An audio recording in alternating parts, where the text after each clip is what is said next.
Welcome back साथियों, स्वागत है आपका हमारे यूट्यूब चैनल पर। इंडियन पॉलिटी के क्रम में शुरू करते हैं आज के वीडियो को। वीडियो का पहला प्रश्न आपके सामने। भारत के संविधान की किस अनुसूची में विभिन्न राज्यों में अनुसूचित क्षेत्रों के प्रशासन और नियंत्रण के लिए विशेष उपबंध हैं? ऑप्शंस हैं तीसरी, पांचवी, सातवीं, नौवीं। तो तीसरी अनुसूची जो है यह किससे संबंधित है? तीसरी अनुसूची में शपथ से संबंधित प्रावधान है केंद्र के मंत्रियों तथा राज्य के मंत्रियों की।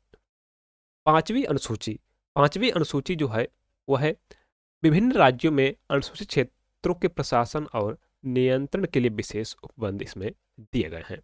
वहीं सातवीं अनुसूची की बात करें तो इसमें तीन तरह की सूची दी गई है: संघ सूची, राज्य सूची और एक संवर्ती सूची। संघ सूची पर कानून बनाने का अधिकार केंद्र को है, वहीं राज्य सूची पर राज्य कानून बना सकते हैं। संवर्ती सूची में केंद्र और राज्य दोनों कानून बना सकते हैं, लेकिन दोनों की स्थिति में केंद्र का कानून प्रभावी होगा। अगली है नौवीं अनुसूची। नौवीं अनुसूची भू सुधारों से संबंधित है। भू सुधारों से संबंधित है। भू सुधारों से संबंधित है। जो हमारा मूल संविधान था, इसमें जो कुल अनुसूचियों की संख्या थी वह थी 8। वर्तमान में कितनी है? 12 है। वर्तमान में 12 है। नौवीं अनुसूची को पहला संविधान संशोधन अधिनियम कॉन्स्टिट्यूशन अमेंडमेंट एक्ट के तहत ये कब हुआ था? ये हुआ था 1951 में। 1951 के द्वारा जोड़ा गया। पहली अनुसूची कब जोड़ी गई? नौवीं अनुसूची कब जोड़ी गई? पहले संविधान संशोधन अधिनियम के द्वारा 1951 में। वहीं फिर आती है 10वीं अनुसूची। इसको वर्ष 1985 में 52वां संविधान संशोधन के माध्यम से जोड़ा गया। यह दल बदल निरोधक उपबंध करती है। अगली जोड़ी गई 11वीं अनुसूची। 11वीं अनुसूची वर्ष 1992 में जोड़ी गई। इसके लिए 73वां संविधान संशोधन किया गया। 73वां संविधान संशोधन किया गया। इसमें जो प्रावधान है यह पंचायत से संबंधित है। यह पंचायत से संबंधित है और इसमें जो कुल विषयों की संख्या है वह है 29। 12वीं अनुसूची को 74वां संविधान संशोधन के माध्यम से 1992 में जोड़ा गया। इसमें नगर पालिका संबंधित प्रावधान है। नगर पालिका संबंधित प्रावधान है। इसमें जो कुल विषय हैं वह है 18। कुल विषय हैं 18। और 11वीं अनुसूची 11वीं अनुसूची जो है इसका जो विषय है पंचायत का उल्लेख संविधान के आर्टिकल 243 से लेकर 243 तक है। वहीं नगर पालिका जो हमारे संविधान में है यह है आर्टिकल 243 से लेकर 243 जी तक है। तो यहां पर जो सही ऑप्शन है वह है ऑप्शन बी, 5वीं। Next question.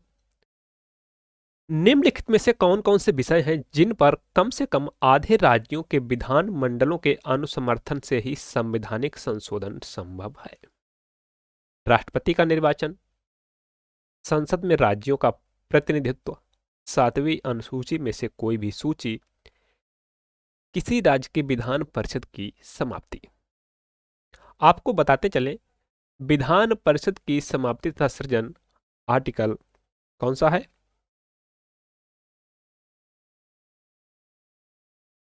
169। 169। तो यहां पर जो प्रश्न है वह कह रहा है, निम्नलिखित में से कौन से विषय हैं जिन पर कम से कम आधे राज्यों के विधानमंडलों के अनुसमर्थन से ही संवैधानिक संशोधन संभव है? तो आपको बताते चले, सबसे पहले संविधान संशोधन की प्रक्रिया कहां से ली गई है? यह ली गई है दक्षिण अफ्रीका के संविधान से। सबसे पहले तो इसका उल्लेख कहां पर है हमारे संविधान में? इसका उल्लेख आर्टिकल 368 में संसद को संविधान संशोधन की शक्ति दी गई है और इसकी प्रक्रिया इसमें दी गई है। आर्टिकल 368 में दो तरह के संविधान संशोधन का उल्लेख किया गया है। पहला है संसद के विशेष बहुमत से संशोधन, दूसरा है संसद के विशेष बहुमत तथा आधे राज्यों के अनुसमर्थन से संशोधन। अब जो संविधान संशोधन होता है, यह संविधान संशोधन विधेयक किसी भी सदस्य द्वारा किसी भी सदन में किसी भी सदन में किसी भी सदन में पेश किया जा सकता है। पेश किया जा सकता है। इसके लिए राष्ट्रपति की पूर्व अनुमति की आवश्यकता नहीं है। आवश्यकता नहीं है। राष्ट्रपति की पूर्व अनुमति की आवश्यकता नहीं होती है। और इस विधेयक को, अर्थात संविधान संशोधन विधेयक को, दोनों सदनों में अलग अलग पारित कराना होता है। अलग अलग पारित कराना होता है। संविधान संशोधन विधेयक के लिए संयुक्त बैठक का प्रावधान नहीं है।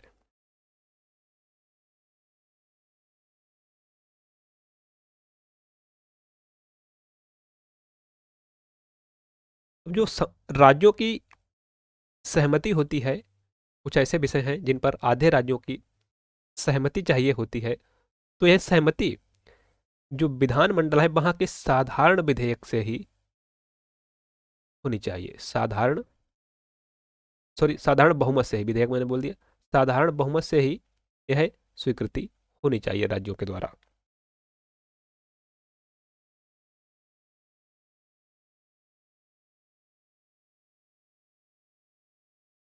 इसके लिए भाग कौन सा है? भाग 20 में इसका उल्लेख किया गया है।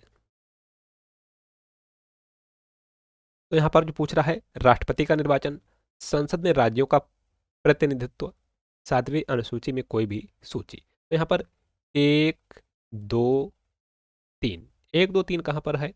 1 2 3 ऑप्शन ए। किसी राज्य में विधान परिषद की समाप्ति, इसके लिए क्या चाहिए? यह साधारण बहुमत से ही हो जाता है। अगला प्रश्न, भारत में वित्त आयोग का मुख्य कार्य है। वित्त आयोग जिसका उल्लेख आर्टिकल 280 में किया गया है, आर्टिकल 280 में किया गया है, यह एक अर्ध न्यायिक आयोग है। अर्ध न्यायिक आयोग है। अर्ध न्यायिक निकाय है, सॉरी, अर्ध न्यायिक निकाय है। इसका गठन एक अध्यक्ष प्लस 4 सदस्यों मिलकर होता है। 4 सदस्यों से मिलकर होता है। जो अध्यक्ष व सदस्य होते हैं, इनकी नियुक्ति प्रेसिडेंट ऑफ इंडिया के द्वारा की जाती है।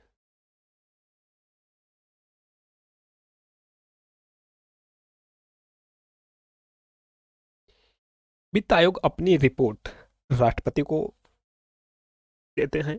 राष्ट्रपति इसे संसद के दोनों सदन में रखवाते हैं।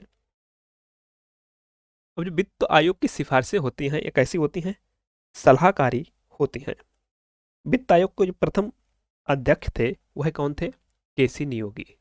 केसी नियोगी। केसी नियोगी।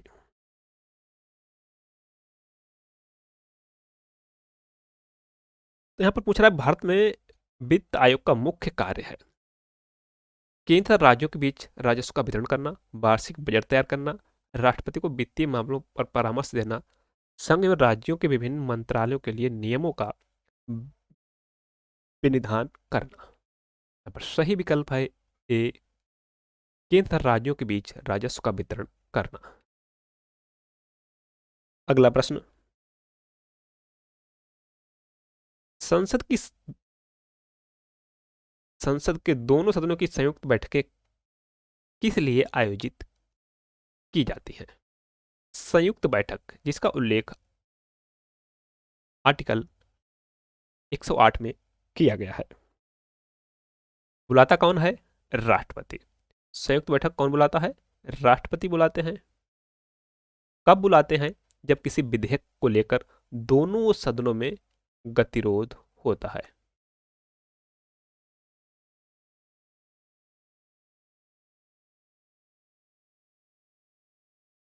अब जब संयुक्त बैठक होती है तो इसकी अध्यक्षता लोकसभा स्पीकर के द्वारा की जाती है। यदि लोकसभा स्पीकर नहीं होते हैं तो इसकी अध्यक्षता लोकसभा के उपाध्यक्ष के द्वारा की जाती है। अगर लोकसभा उपाध्यक्ष भी नहीं है तो इसकी बैठक राज्यसभा के उपसभापति उपसभापति के द्वारा की जाती है। आपको बताते चले कि संयुक्त बैठक की अध्यक्षता सभापति के द्वारा नहीं की जा सकती। सभापति के द्वारा नहीं की जा सकती बिकॉज सभापति कौन है? वाइस प्रेसिडेंट ऑफ इंडिया, जो संसद के किसी भी सदन का सदस्य नहीं है।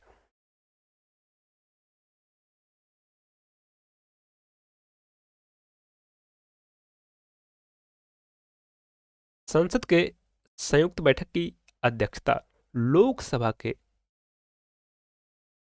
प्रक्रिया नियम के अनुसार होती है। में जो प्रक्रिया नियम होता है कौन सा लागू होता है? लोकसभा का।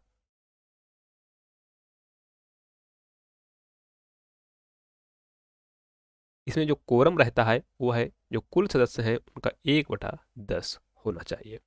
अब तक 3 बार संयुक्त बैठक आहूत की गई है। पहली बैठक वर्ष 1961 में 6 मई को 6 मई को दहेज प्रतिषेध विधेयक को लेकर हुई थी।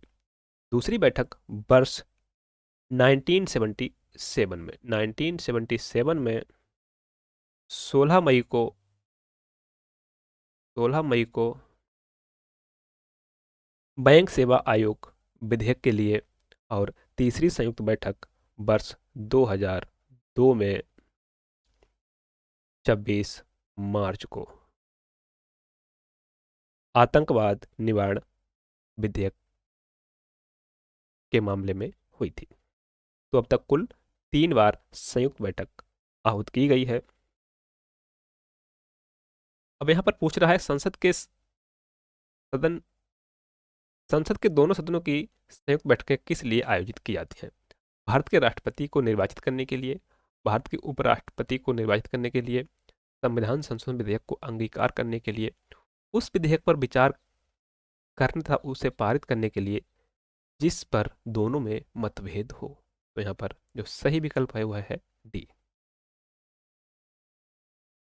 अगला प्रश्न है, भारत की संसद पार्लियामेंट मुख्यतः किस मॉडल पर आधारित है? जर्मन पार्लियामेंट, ब्रिटिश पार्लियामेंट, अमेरिकी कांग्रेस, फ्रेंच पार्लियामेंट। यह आधारित है option B British parliament. British parliament इसकी विशेषताएं क्या हैं? पहला तो दो सदन जैसा कि ब्रिटिश पार्लियामेंट में है, हमारे यहाँ क्या है, लोकसभा और राज्यसभा। दूसरा है सामूहिक जिम्मेदारी, कलेक्टिव रिस्पॉन्सिबिलिटी। तीसरा क्या है, कार्यपालिका का विधायिका के प्रति उत्तरदायित्व। और अगला है संसदीय संप्रभुता। लेकिन अगर भारत के मामले में देखें तो यह ब्रिटिश पार्लियामेंट से अलग है। हमारे यहाँ संसदीय संप्रभुता नहीं है जैसा कि ब्रिटेन में है। ब्रिटेन में संसद द्वारा बनाए गए कानून को उच्चतम न्यायालय में उसका न्यायिक पुनर्विलोकन नहीं किया जा सकता, लेकिन भारत में संसद द्वारा बनाए गए किसी कानून का न्यायिक पुनर्विलोकन किया जा सकता है माननीय उच्चतम न्यायालय के द्वारा। तो यहां पर सही विकल्प है बी। अगला प्रश्न है, जब संसद के दोनों सदनों की संयुक्त बैठक में कोई विधेयक निर्दिष्ट रेफर किया जाता है तो इसे किसके द्वारा पारित किया जाना होता है? उपस्थित मत देने वाले सदस्यों का साधारण बहुमत, उपस्थित मत देने वाले सदस्यों का 3/4 बहुमत, सदनों का 2/3 बहुमत, सदनों का पूर्ण बहुमत। इसके लिए उपस्थित मत देने वाले सदस्यों का साधारण बहुमत की आवश्यकता होती है। बाकी मैं आपको बता चुका हूं, संयुक्त बैठक का उल्लेख आर्टिकल 108 अध्यक्षता लोकसभा स्पीकर के द्वारा, प्रक्रिया नियम लोकसभा के इसमें लगते हैं। बुलाता कौन है? राष्ट्रपति बुलाते हैं।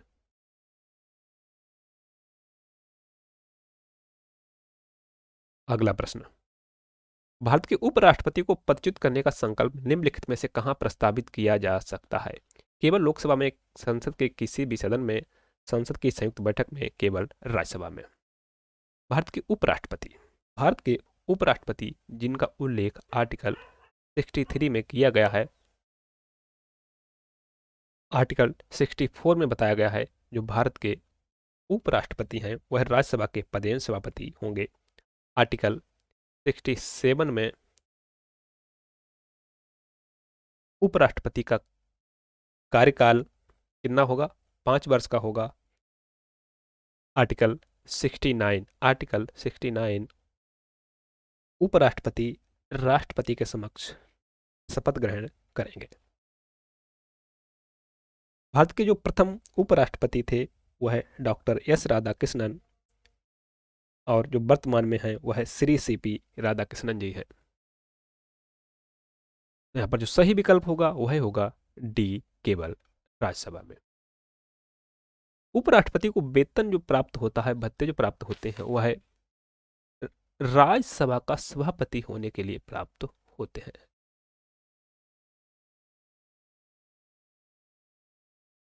सभापति संयुक्त बैठक की अध्यक्षता नहीं कर सकते हैं, नहीं कर सकते हैं, क्योंकि वह संसद के किसी भी सदन के सदस्य नहीं होते हैं। अगला प्रश्न, भारतीय संसदीय प्रणाली ब्रिटिश संसदीय प्रणाली से इस बात से भिन्न है कि भारत में वास्तविक और नामात्र दोनों प्रकार की कार्यपालिका है। तो ऐसा तो ब्रिटिश संसदीय प्रणाली में भी है। सामूहिक उत्तरदायित्व की प्रणाली, यह भी ब्रिटिश संसदीय प्रणाली में है। द्विसदन विधायिका भी देखने को मिलती है। न्यायिक पुनर्विलोकन की प्रणाली है, इस बात को लेकर भिन्न है। Option D.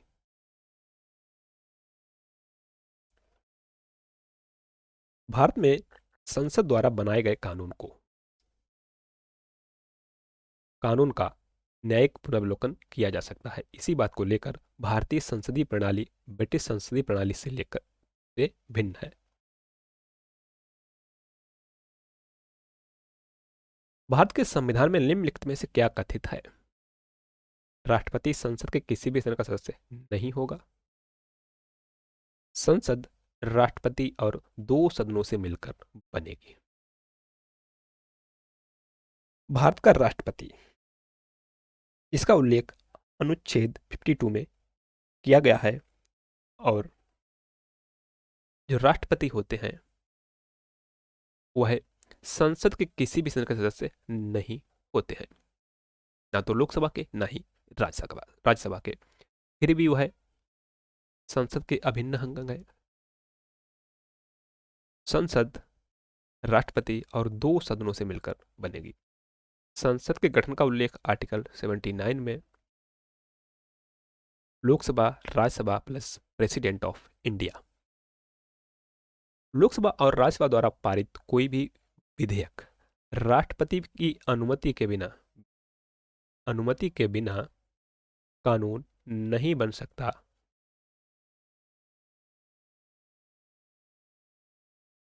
तो यहां पर दूसरा स्टेटमेंट है सही। पहला कह रहा है राष्ट्रपति संसद के किसी सदस्य नहीं होगा, पहला भी है सही। निम्नलिखित कोट्स में से सही उत्तर चुनिए।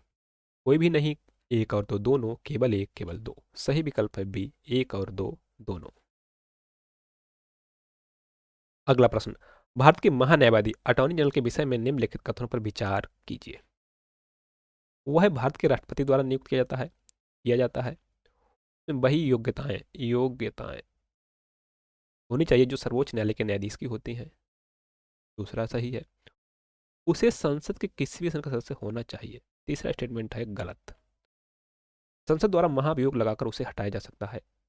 भारत के महान्यायवादी के लिए महाभियोग की कोई जरूरत नहीं है पद से हटाने के लिए। यह राष्ट्रपति के प्रसाद पर्यंत पद धारण करता है। महान्यायवादी, इसका उल्लेख आर्टिकल 76 में किया गया है। भारत का महान्यायवादी सर्वोच्च विधि अधिकारी होता है। भारत का सर्वोच्च विधि अधिकारी होता है। यह सरकार के वकील के रूप में कार्य करता है, अर्थात यह सरकार का वकील भी होता है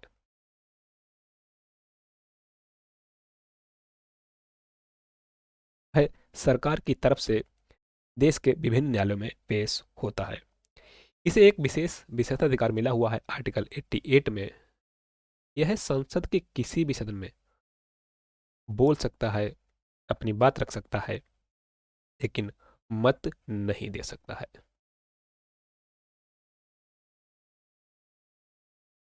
उपरोक्त में से कौन से कथन सही है? सही कथन पूछा है। सही है ऑप्शन सी, एक और दो।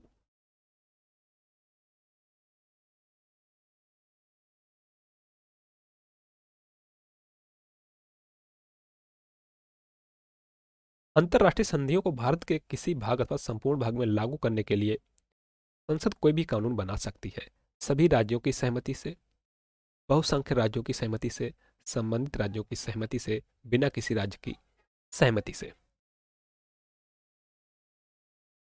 ऐसा भारतीय संसद बिना किसी राज्य की सहमति से कर सकती है। अंतर्राष्ट्रीय संधियों को लागू करने के लिए संसद कोई भी कानून बना सकती है बिना किसी राज्य की सहमति से। थैंक यू, मिलते हैं नेक्स्ट वीडियो में। तब तक के लिए नमस्कार, बाय बाय।